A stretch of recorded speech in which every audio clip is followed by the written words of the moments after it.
ช่วงนี้มีพายุเข้าที่ภาคเหนือภาคกลางภาคใต้ของประเทศลาวหลายเนาะท่านผู้ชมอิงตามสื่อทางการลาวประกาศเกี่ยวกับให้เฝ้าระวังเกี่ยวกับน้ำท่วมสูงหรือว่าดินเจือนในช่วงวันที่9วันที่10สิงหาปี2026นี้แขวงที่จะได้รับผลกระทบต่างๆก็นับตั้งแต่เหนือฮอดใต้เลยก็สิมีผงสาลีหลวงทำท่าวัวพันธุ์หลวงพระบางไส้สมบูรณ์เวียงจันทน์บุรีคำไส้คำมวลสวรรณเขตหอดสารวันเลยถือว่านักเลยปีนี้เนาะและอยู่ในคลิปนี้เราจะประมวลภาพเหตุการณ์ต่างๆที่เกิดขึ้นอยู่ในวันที่9เดือนสิงหาปี2026ตามจุดต่างๆนับตั้งแต่ทางแบงลักซาวตามเส้นทางเลขที่13ใต้เขตทางแบงลักซาวก็ถ่วมคือกัน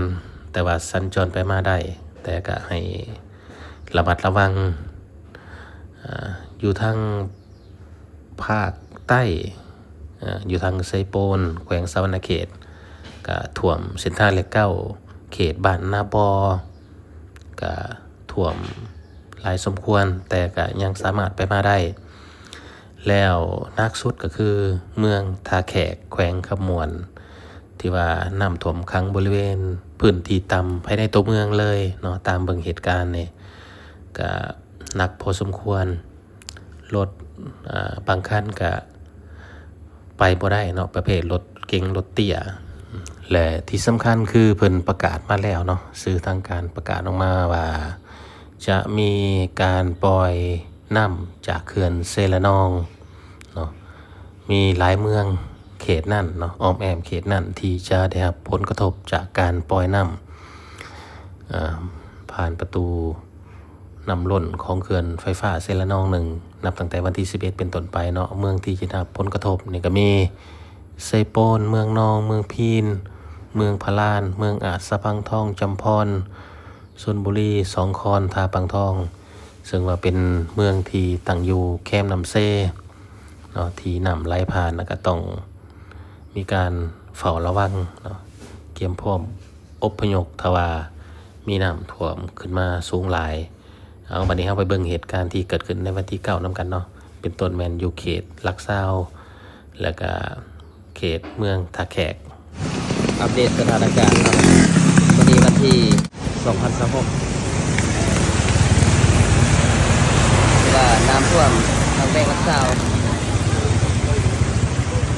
ว่าการไปกันมายังสัญจรได้อยู่เนาะ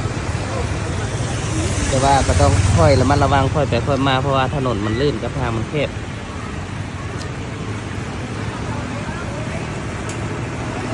แต่ว่าทานปารมีเครื่องเย็นนี้ถือว่างดปิดบริการทุกก้อนในวันนี้เนาะเนื่องจากว่าน้ำไหลเข้าน้ำไหลบ่ทันน้ำสัญจรมันติดเลยอันนี้เป็นตลาดเนาะเรียงคำทางแบงก์ซาวเรื่องปากกระดิ่งแห่งบริษัทไซเราย้ายที่เดียวใส่ลูกเราไม่ได้ย้ายจะไปย้ายให้เราคือว่าการสัญจรยังติดอยู่เนาะตื่นบอกว่าลูกรอจอดที่นี่เอาเสื้อติ้งเสื้อเต้นไปให้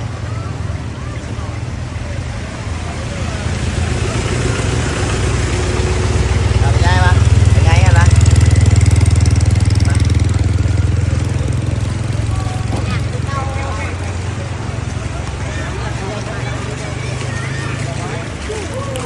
จุดวิทย์นอกภาพเหตุการณ์ที่เห็นตอนนี้ก็คือบริเวณทางแบงลักซาวเมืองเวียงคำถือว่าน้ำท่วมขึ้นสูงสมควรอันนี้แมนอยู่ตามเส้นทางเลขที่13ใต้เราจะสามารถสังเกตเห็นป้ายไปเมืองลักซาวได้และภาพนี้แมนเกิดขึ้นอยู่ที่บ้านนาบอเมืองไซโปนแขวงสะวรรณเขตนาบอไปเวลาบุรีไปเวลาบุรีจบแล้วขาม3-4-5บอนเบิ่งรถตู้คนหนึ่งกำลังไปรถเทเลอร์แน่นอนอยู่แล้วมันสูงไปได้ง่ายเอาเด้อวันที่9เดือน8 2026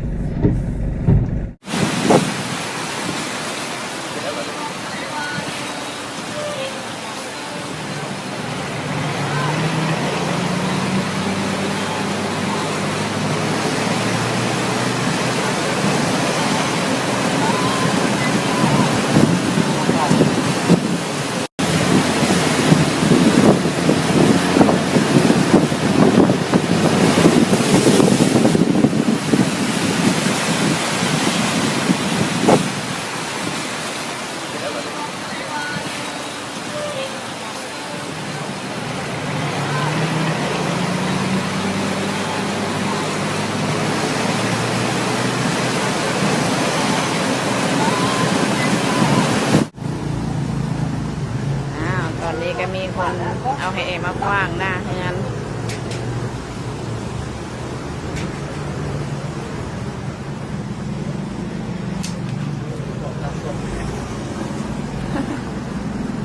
พอได้อยู่แต่บ่หลายคือเที่ยวก่อนหาหลายกว่าเที่ยวนี้ได้อยู่บ่หลาย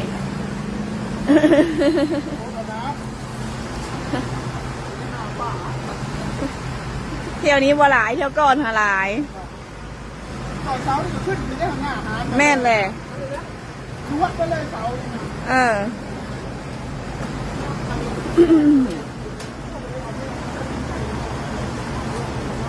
อ้าววันนี้แห่สองดางเนาะมาขว้างเนาะเอาเบิ่งดูใครสิได้หลาย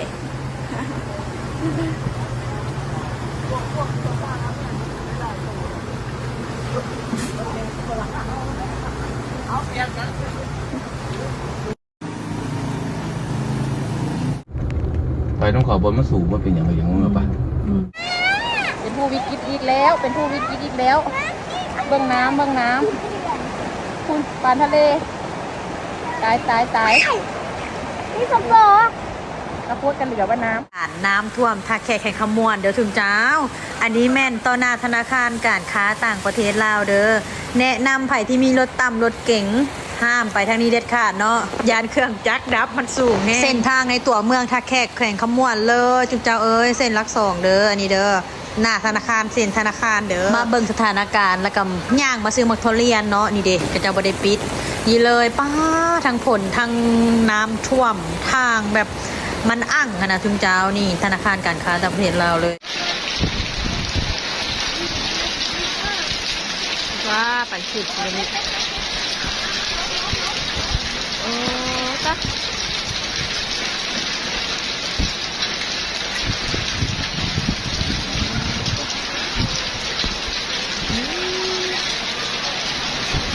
สมุดน้ำแบบ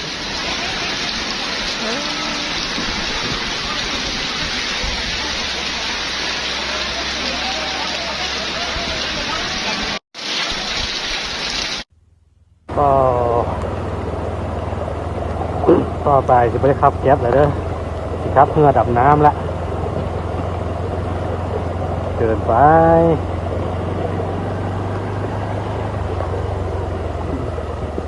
สิบ่ได้เอารถจักรมาขับเลยเด้อจะได้เอาเพื่อซื้อเพื่อมาส่งแล้วบ้านะเจองานยากละ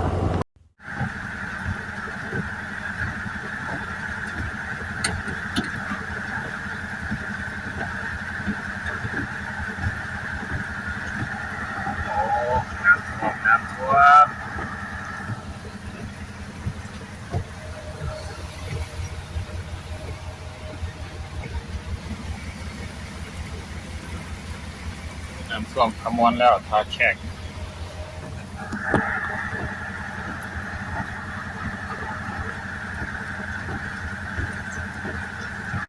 ก็จะเปลี่ยนเลย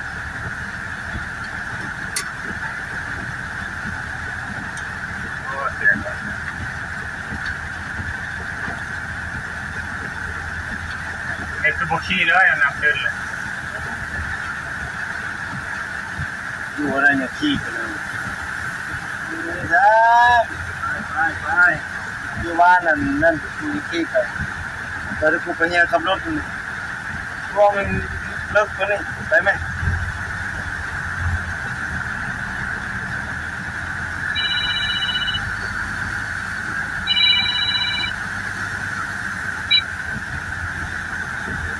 น้ำท่วมท่าแขกแล้วนี่จะไปขึ้นบ้านแค่นั้น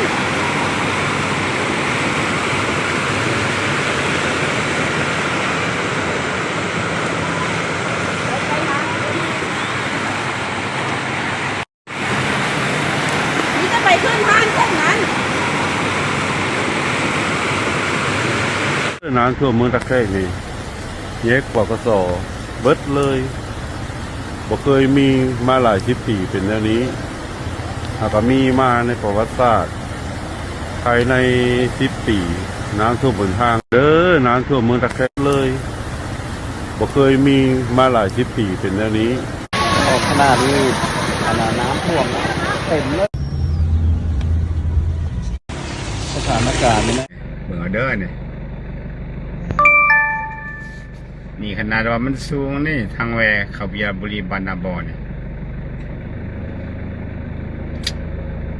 ทางไปพ้นพ้นม่วงนี่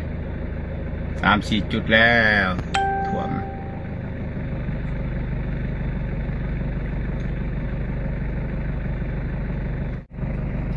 นี่ทางเข้าบ่อคำทองเซโปนไม้ฝนน่าก็หยุดได้นี่วันที่ 9 เดือน 8 เด้อวันอาทิตย์ พายุเข้าเมืองโตแล้ว